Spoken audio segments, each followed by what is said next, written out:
In this video, we, the Group 3, are about to tackle the Chapter 3 entitled Local and Global Communication in Multicultural Setting. The learning outcome of this chapter is to determine culturally appropriate terms, expressions, and images.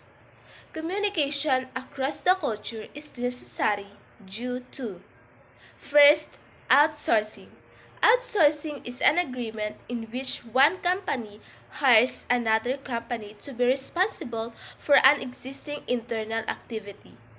It often involves the contracting of a business process, operational, and/or non-core functions such as manufacturing, facility management, and call center support. The term outsourcing came from outside resourcing and dates back to at least 1981. Next is offshoring. Offshoring is the relocation of a business process from one country to another, typically an operational process such as manufacturing or supporting processes such as accounting. Typically, this refers to a company business, although state governments may also employ offshoring. So simply, that offshoring means getting work done in a different country, while outsourcing refers to contracting work out to an external organizations. E-commerce is the activity of buying or selling of products on online services or over the internet. Electronic commerce draws on technologies such as mobile commerce, electronic funds transfer, supply chain management, internet marketing, online transaction processing, electronic data interchange, inventory management system, and automated data collection system. Next is culture. Culture refers to the customary beliefs, social norms, values, material traits, and behavior patterns transmitted from generation to generation that distinguish groups of people. Global communication. At its root, global communication can be defined just as any communication can. A message is sent from one person or group to another anywhere in the world. When it comes to communicating globally, it is usually in the encoding and decoding that problems occur. As with any communication, ensuring that the message is received as it was intended the responsibility of the sender. Examples of global communication. One of the most common forms of global communication is an email. A person in one country types a message and clicks the send button. The message is then encoded into packets which are sent across the internet to the recipient. In other country, the receiver logs in and decodes the message by opening the email and retrieves the message. Next is complications inherent with global communication. Increasing communication from a local to global scale has many ramifications beyond cultural pitfalls and language barriers. One example is the increase in emails and other messages people receive every day, many of which are sent from different time zones, often when the recipient is not even awake to read them in a timely manner. Many business people now receive up to 200 emails each day, which is too many to read carefully and respond to in a thoughtful manner. The result is that many emails are merely scanned before being deleted, or filtered away by software, never to be even read. Business people must be diligent in trying to ensure that the most important emails don't get lost in the volume. A legitimate query from a potential new client could get mistaken for spam. An important question from a business partner could get lost in a series of replies in an unrelated thread of messages. Additionally, when sending an email, business people have no assurances that the message will be received and read by the recipient. Another complications in global communications for businesses is overcoming the disadvantage you have when competing the local companies. While face-to-face meetings can be replaced with the video conference calls, subtleties of body language can't always be captured on video. A frown from an executive during a presentation, for example, is a crucial piece of visual information that you could easily miss on video, particularly when that executive may be off camera at that moment. There are many other pieces of important information that get lost when you are interacting with someone across the globe. When doing business locally, it's usually quite easy to discern between a company located in the business district, whose ads you have noticed on billboards and local radio for a number of years, compared to a business located in an apartment building on the outskirts of town. On the other hand, when you are approached by a company located in a different country, you may not have much to go with beyond what they state on their website. Finding out more about a foreign firm usually requires much more time and research. Benefits of global communication. Displayed histories operating a business on a global level has so many benefits that far outweigh those risks. Not only those doing business on a global level open up a new market for selling product and service. It can give a new access and resources and talent that do not be available locally. While every business is different, it's worthwhile to note that Coca-Cola didn't stop selling their product overall because of few transaction problems.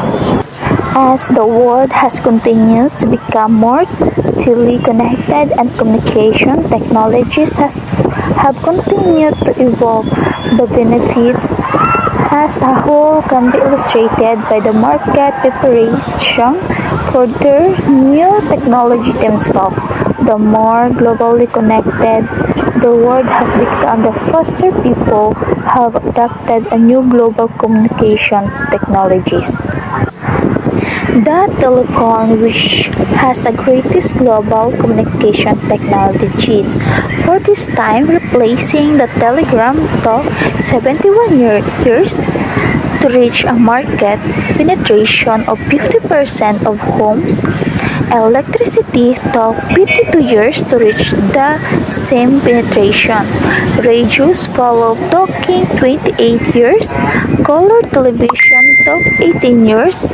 Personal computer took 19 years. Cell phone took 14 years, while internet access took only 10 years to reach 50% of all homes in the US. Because a growing number of companies are already competing on a global level, any business that wants to compete with them must also open its channels to communicate effectively with interworld. Why cross-culture is important? Of globalization, opportunities, sharing of view and ideas, talent, improvisations, and understand diverse methods.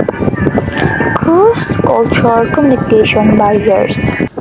First, cultural relativism confers the value and behavior of different cultures and usually means to judge them against standards of right and wrong from your own culture.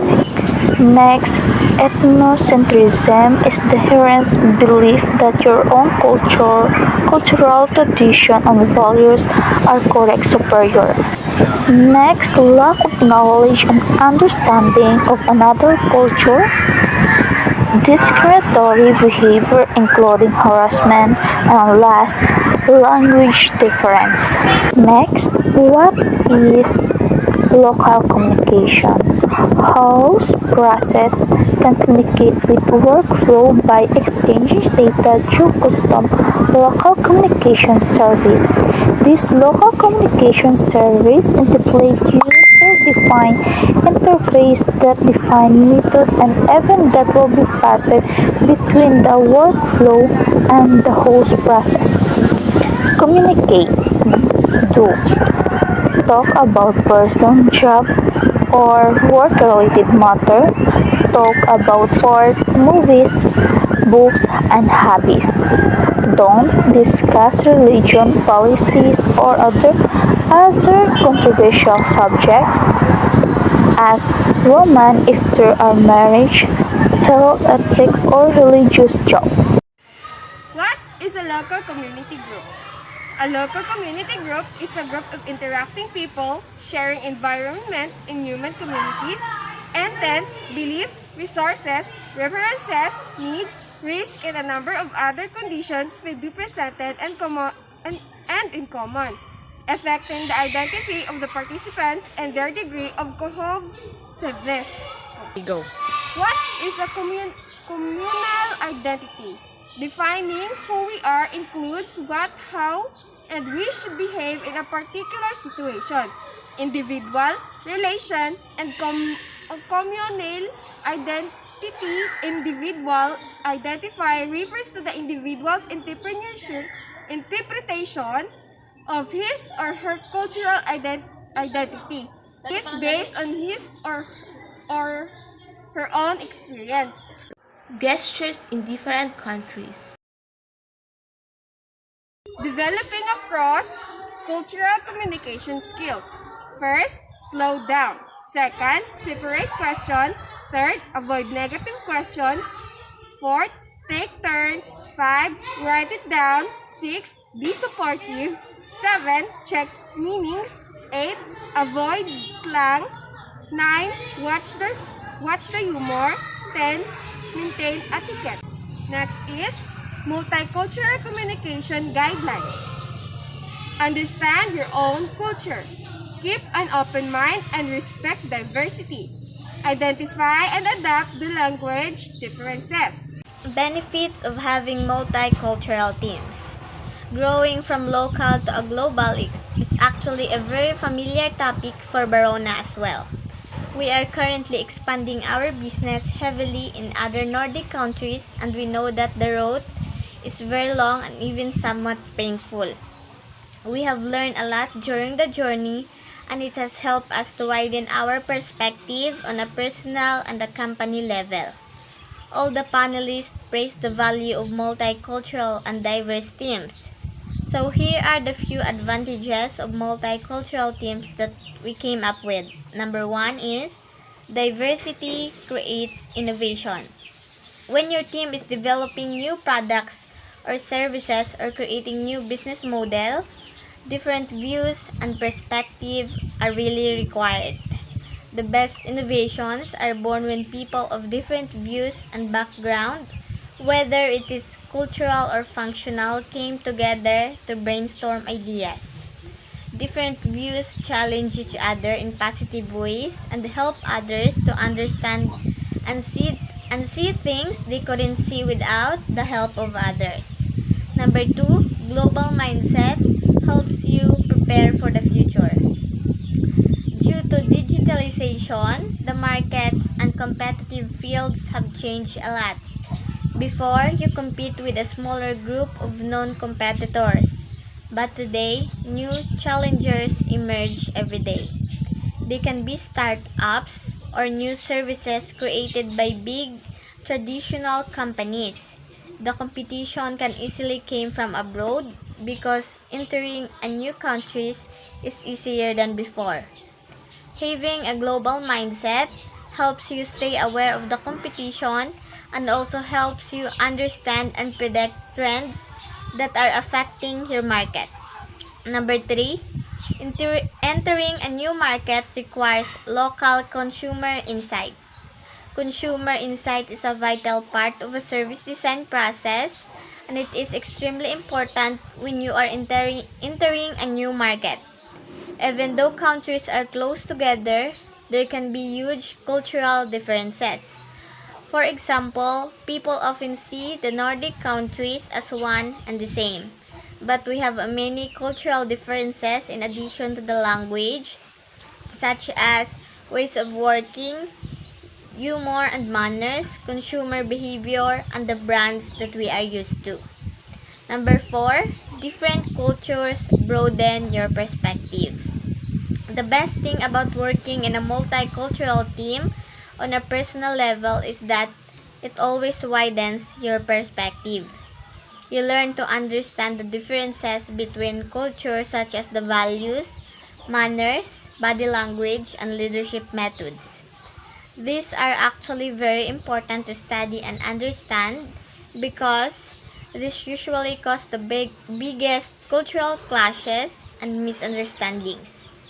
If you are leading a multicultural team, you probably need to use a bit different leadership styles for your different members.